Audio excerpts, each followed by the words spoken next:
अस्सलाम वालेकुम दोस्तों, कैसे हैं आप सब। मैं आपका दोस्त मोहम्मद बिलाल ख़ान। आज मैं आपके लिए एक ऐसा सन्यासी नुस्ख़ा लेकर हाज़िर हुआ हूँ।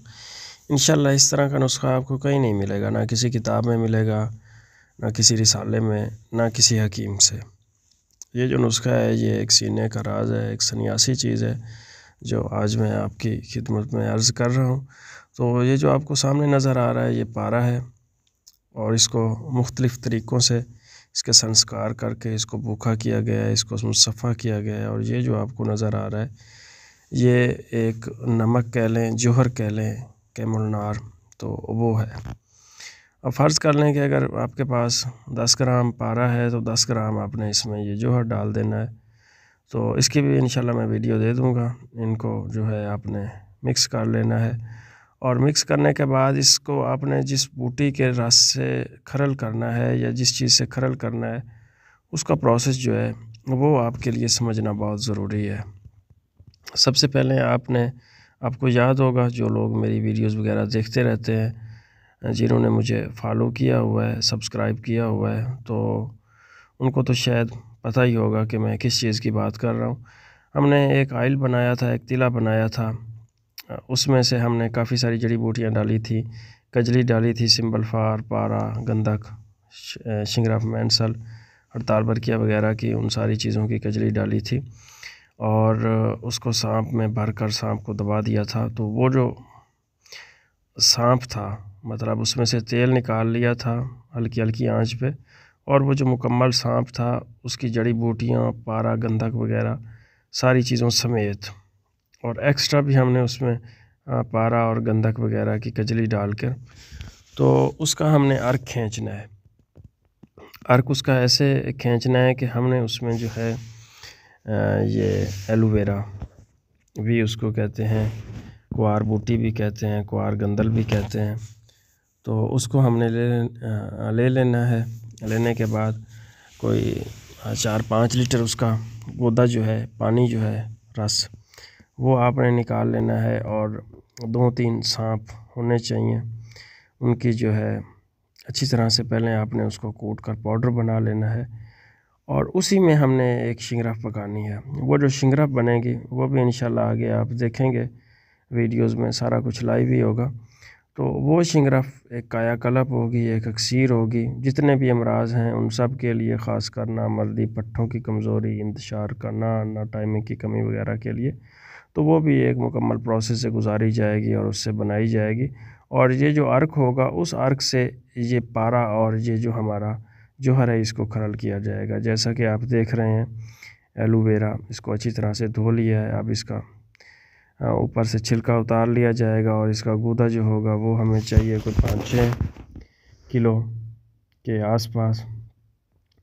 उसके बाद हम वो जो सांप है उसका हमने अच्छी तरह से कूट के, जैसा कि पहले भी बताया गया है, उसको हमने अर्क निकालने वाली मशीन में डालना है। डालने के बाद फिर इसका अर्क निकालना है और इस अर्क से जो है हम आगे जो है इसको खरल करेंगे और आगे देते जाएंगे। ये आप देख लें, ये एक नीम जला हुआ सांप है, नीम जला हुआ। और ये जो ऊपर आपको येलो येलो से, पीले पीले से नज़र आ रहे हैं, तो ये उन रूही चीज़ों के जौहर कह लें वही हैं जो कि उड़ के इधर इसकी सांप की चमड़ी के साथ या इसकी पसलियों के साथ वो लगे हुए हैं।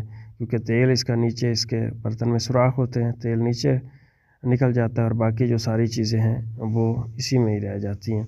और शिंगरा वगैरह भी हमने इसी के मुंह में डाला हुआ था, इसी की राख में पकाया हुआ था, मुख्तलिफ़ प्रोसेस इसके किए हुए थे। ये जो आपको नज़र आ रहा है, अब यही जो शिंगरफ है, ये 2-3 डलियाँ हैं मेरे पास, यही जो शिंगरफ है इसी को उसी तार के साथ लपेट के तो उस अर्क वाली मशीन में डाला जाएगा।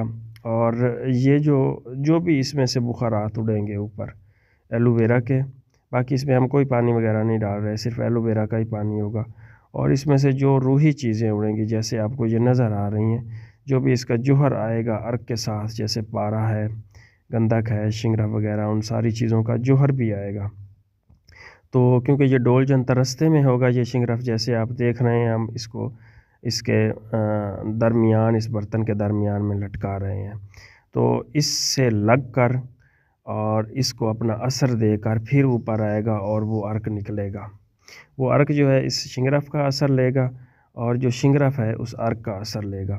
तो इस तरह से ये अर्क जो है शिंगरफ से लग कर आएगा और शिंगरफ हमारा अंदर तैयार हो जाएगा। इतना पावरफुल ये शिंगरफ बनेगा कि आपकी सोच है इस तरह का इंशाल्लाह आपको पहले किसी ने शिंगरफ बनाकर नहीं दिखाया होगा। तो इसका जो पहली जो बोतल है ये ऐसे जैसे आप ये देख रहे हैं इसी तरह से हमने छील लेना है। छीलने के बाद इसमें जो सांप की राख है वो भी ये सामने आपको नज़र आ रही है, वो इसमें डाल देनी है इसी बर्तन में और शिंगरफ ऊपर लटका देना है और इसको अच्छी तरह से आटा लगाकर बंद कर देना है। जिस तरह से हम अर्क गुलाब निकालते हैं, अर्क कासनी निकालते हैं, मुख्तलिफ़ किस्म के अर्क निकालते हैं, वैसे ही हम इसका जस्ट अर्क ही निकाल रहे हैं। तो इस अर्क से जो है वो पहले मैंने आपको बता दिया है कि पारा और वो जो जौहर है उसको खरल करना है और आगे देते जाना है और यहाँ तक आगे देनी है कि पारा जो है वो नीचे कुश्ता होकर बैठ ना जाए। तो अगर 10 ग्राम आपका जौहर है तो 10 ग्राम ही उसमें पारा नीचे कुश्ता होकर बैठना चाहिए। तो ये जो अर्क है ये बहुत जल्दी पारे को कुश्ता कर देता है और बिठा देता है। ये पहले तोड़ का जो अर्क निकला है पहली दफ़ा का ये बिल्कुल सफ़ेद सा है, दूसरी बार का जो निकला है ये येलो सा है और जो तीसरी बार का निकलता है वो ऐसे ही गाढ़ा सा होता है। ये देख लें इस रंग का होता है, हल्का सा कलेजी कह लें जो तीसरी बार निकलता है। तो पहली बार जो अर्क होता है क्योंकि वो ज़्यादातर पानी पे होता है, वही एलोवेरा का पानी होता है। जैसे जैसे पानी कम होता जाता है और जो बुखारात होते हैं, पारा जो होता है इसमें सिंबलफार होता है, जो रूही चीज़ें होती हैं वो भी उड़ के अर्क के साथ ही आती हैं और जैसे ही वो उड़ के ऊपर आती हैं और ऊपर ठंडा पानी लगता है तो वो फिर गाढ़ेपन में कन्वर्ट होकर नीचे कतरा कतरा होकर गिरना शुरू हो जाती है। तो ये आप खुद अंदाज़ा लगा लें कि किस म्यार की ये चीज़ बनेगी। नामर्दी, मर्दाना कमज़ोरी, पट्ठों की कमज़ोरी, तमाम